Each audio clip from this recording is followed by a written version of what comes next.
What's up, guys? Welcome back to my channel. Today's video is all on how to lift natural, very coarse, level 1 hair. This is my client Andrea. We have done her hair before on here. She is not a stranger. She's probably honestly watching this video. So Andrea, if you're watching, hi. But yeah, she's got very thick hair, and then her strands are also very dense and coarse as well. And she's a natural level 1. If we're being picky, maybe a very dark level 2. So she's just got a whole recipe for just hard to lift hair. So buckle up. We're going to kind of unpack this as we go. I'm doing one of my traditional teasy light sectioning situations where I do a mohawk off of their natural part, and then the sides and the back are isolated then too. She loves a lot of blonde, and she loves a lot of high impact blonde. So that's where the mohawk definitely comes to our benefit. So what we're going to be doing is we're just, like I said, she's naturally very dark. She likes a lot of blonde, and she only gets her hair done twice a year. So we've got a lot of coverage we've got to get taken care of right now, okay? So, normally a lot of times you'll hear me say, even literally in my last hair tutorial I uploaded, I was like, oh, if I'm not doing I've been trying not doing root smudges on everyone lately, just trying something new and, showing how to be really intentional with your root smudging.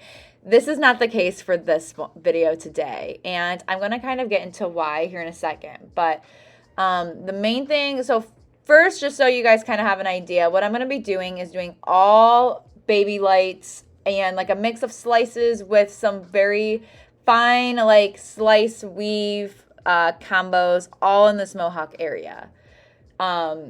We'll kind of get into more. This is another combined technique thing where I'm going to be doing all baby lights pretty much back to back up here up top, and then I'll kind of show you guys when I get to the sides and the back what I'm doing, because what I do in the top is different than what I'm doing in the sides, and what I'm doing in the sides is also different than what I did in the back. So another combined technique video. But the reason why I can't treat Andrea or any client that has coarse, very dark hair the same in terms of their, how do I want to word this? We can't necessarily be all big on a soft lift with this because of their texture. So, like I said, she's got very dense, coarse hair. Her hair truly takes me a minimum of an hour to process. She's my only client that has to process for truly an hour. So because of that, when I am lightening her, I have to be very intentional with what highlight placement I'm doing, and with my sectioning, and with what technique I'm doing too. And we want this front area and this top area we want it to be really fine and soft, but we need this is where she wants the most of her blonde at. So that's why I'm choosing to go in with baby lights, because doing very fine baby lights and back to back, as long as I properly root shadow, I will still get the same result. I just can't necessarily, you can do soft teasy lights if you want to, but when you're doing a lot of teasy lighting, I have learned, especially I'm going to do teasy lights here in a little bit.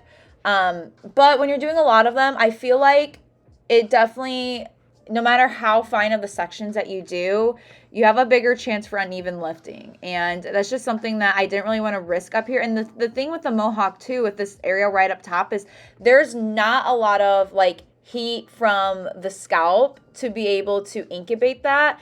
Kind of like when I do the sides, I'm already going to have that hair and those foils from up top, from my top mohawk. So when I do the teasy lights there, they're incubated a little bit more. But I'm not having as much natural incubation. You do get a little bit, obviously, from where the scalp is. So that's kind of why I choose to do highlights, is because then those foils and that hair is processing as close to the scalp as possible, so that, again, I'm getting the highest chance of lift. Because something that we need to remember with anyone that is a level 3 and lower, so level 3, 2, or 1, we need to be okay with the fact that we're probably not getting anything more than a level 9 lift out of them. So if they want to be a level 10, you have to tone them as such. But we also need to keep in mind, too, a level 9 on a level 3 looks a lot different than a level 9 on a level 7. You know, so keep that in mind. If you do a level 9, but then if you get a client that's a natural level 3 or 2 or 1 to a level 9, but then you tone them a lot more like Icy, it's going to appear like a level 10. So I honestly stop at a level 9 because and when I say 9, like I don't mean a 9-10, like I mean like a true just like yellow outside of the banana situation, because I have learned that when clients that are level 3, 2, and 1, and if they are able to get to a level 9, 10, a lot of times their hair's a little bit more compromised, and that's obviously not the end goal.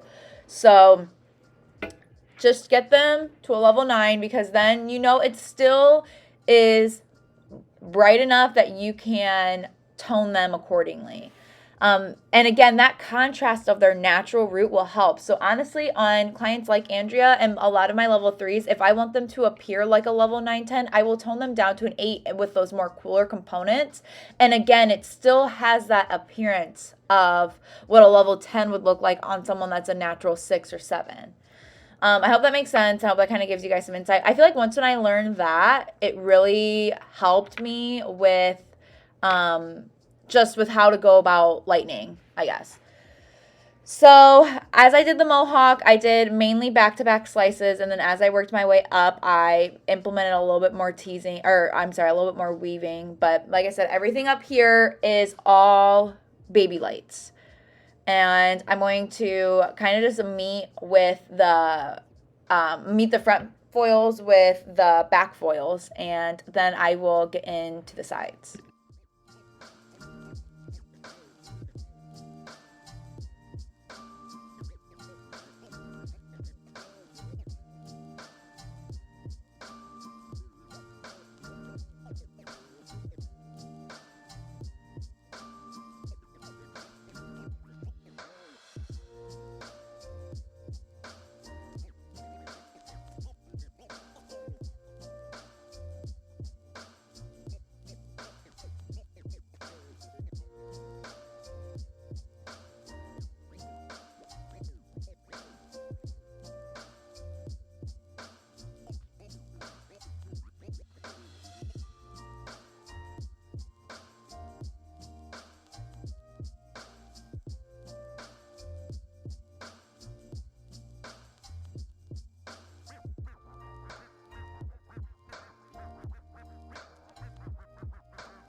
Now onto the sides. I am treating, like I say in a lot of videos, we got to treat the side hairline like the money piece. So you're going to see me doing so a similar money piece placement like I did on the top part. I'm doing the same situation back here too. And again, just mostly slices and placing them back to back for the most part. And then make sure you also are not neglecting that area right over the ear. That is where, when they pull their hair forward, that is where your that like power shot's gonna be. And that area right at the ear is really important, because that can kind of cause like an awkward like split and a gap and kind of like a dark hole. So make sure you're getting that over the ear area. And then after those first couple foils, this is where I'm going to start implementing teasy lights. And I'm going to be doing my teasy lighting a little bit different on Andrea too than I would fundamentally do. So if you've watched any of my other tutorials before, you've heard me say that a lot of times I have no problem lightening into my tees a little bit, because I like the idea that it kind of gives a little bit of a base break, and it kind of helps to provide a slight shift between your client's root and their highlights. And you would think that that would maybe be a good idea to do on Andrea because she is naturally so dark. However, please, please, please do not try everything you can to not put lightener into that tease area. And honestly, be careful with how much you are feathering your lightener into the towards the tease as well, because here's the thing. That tease area would likely, with just lightener just kind of like on the surface of it, because the hair is so dense and because it's so dark, it would probably only get to like a really crazily brassy level 6, maybe a level 7 if you're lucky. And that just makes it harder for you in terms of toning at the bowl. So again, this is one of those things where you can't necessarily, I mean, again, you can definitely try to be really soft and fluid in your placement. It's not like we're placing harsh highlights, but we have to have the mentality in colors like these that we are lightening to get as much coverage as possible, and we can add the blend in later. So that's how I really recommend you guys going about that as well too. And that's again why I try to be very intentional with where I'm placing the teasy lights for the same thing. She's got really coarse hair. Those teasy lights are processing. They process differently than baby lights do. So make sure that when you are taking your teasy lights for clients like this, that they're super fine. And if you see when I am feathering into my up towards the tease area for the blend, keep your brush horizontal, because that will make sure that you're still keeping a good amount of saturation while you are lightening that pressure.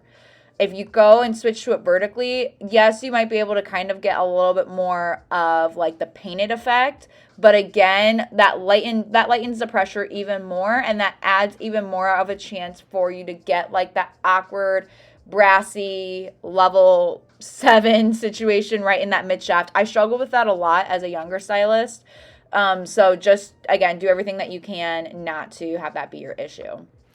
If you've missed it too, what you kind of see me doing is I am starting to leave a little bit more dimension out too in the sections that I am teasy lighting.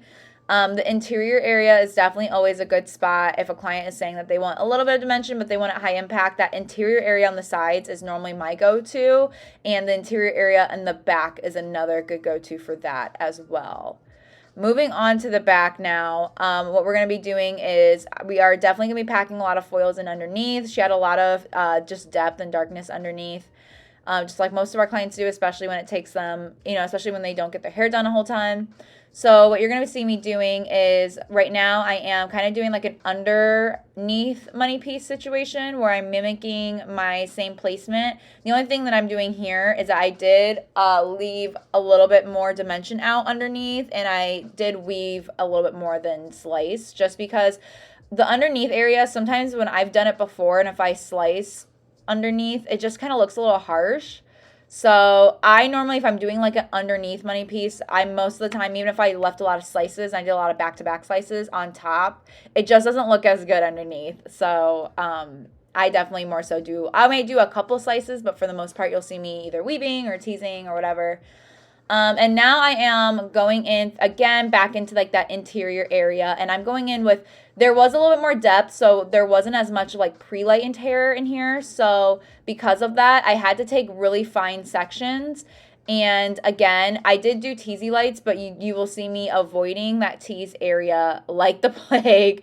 And I had to take, again, like I said, really fine sections so that I can ensure that we're not going to have any hair that is like any sections that are going to like lift unevenly or lift kind of weird. So now that everything is all processed or almost processed, what we're going to do is, this is very controversial. If you don't agree with this, simply don't do it. But Andrea is one of my few clients that I do have to incorporate a little bit of heat with. I don't love putting my clients under like a heated lamp all the time. So what I have been doing lately has been I will heat their hair, heat the sections up that need heat. Notice how I'm leaving out the top mohawk area. It wasn't done yet, but it just didn't need heat because I knew she was going to have to sit for like an hour. So what I've been doing is I'll use low speed and high heat, get those foils heated up, and then I will wrap everything around in a towel. Again, you'll see me leaving out that Mohawk area because I knew that it will be able to lift in just regular room temperature just fine. But I knew, again, since we did teasy lights and since those were done last, I knew that those were going to take a little bit longer to develop. So here is her after. I'm going to leave her formulas and everything down in the description box below. And I hope you guys enjoy. If you have any questions or anything, feel free to sound off in the comments. And I will see you guys in my next video. Bye.